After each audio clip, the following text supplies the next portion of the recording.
Hello, this is Ron Paul with your weekly update for March 15th. Last week, Congress debated a resolution directing the President to withdraw our troops from Afghanistan no later than the end of this year. The Constitution gives the power to declare war to the Congress, so it is clearly appropriate for Congress to assert its voice on matters of armed conflict.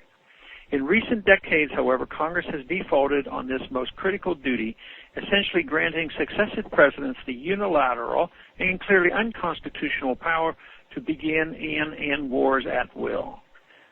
This resolution was not expected to pass. However, the ensuing debate and floor vote served some very important purposes.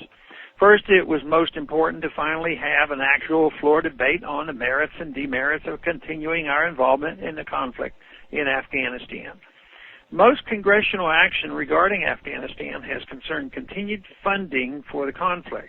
Thus, members of Congress have cloaked their support for an increasingly unpopular war in terms of financial support of the troops.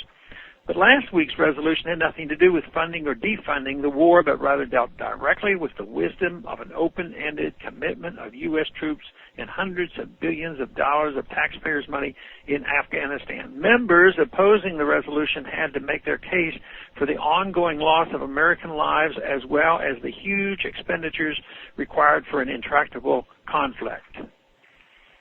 In my opinion, this was an impossible case to make. Supporters of the war made the same intellectually weak arguments for continuing our occupation of a nation with a long and bloody history of resisting foreign occupation. Ultimately, the war supporters in Congress prevailed in the vote on the resolution. Still, the vote was significant because it places every member of Congress on the record as supporting or not supporting the unconstitutional, costly, violent occupation of a country that never attacked us. This vote should serve as an important reminder to the American people of where their representatives really stand when it comes to policing the world, empire building, and war. The War Powers Resolution was passed in 1973 in the aftermath of Vietnam. It was intended to prevent presidents from slipping this country so easily into unwinnable wars with indistinct enemies and vague goals. Unfortunately, it has had the opposite effect by literally legalizing undeclared wars for 90 days. In the case of Afghanistan, 90 days has stretched into nearly a decade. The original purpose of the initial authorization of force to pursue those responsible for the attacks on September 11th is no longer applicable. Al-Qaeda has left Afghanistan. We are now pursuing the Taliban, who never attacked us. The Taliban certainly are not our friends, but the more of them we kill, the more their ranks grow and the stronger they become. Meanwhile, we are spending hundreds of billions of dollars in Afghanistan and accelerating our plunge toward national bankruptcy. Whose interest do we serve by continuing this exercise in futility?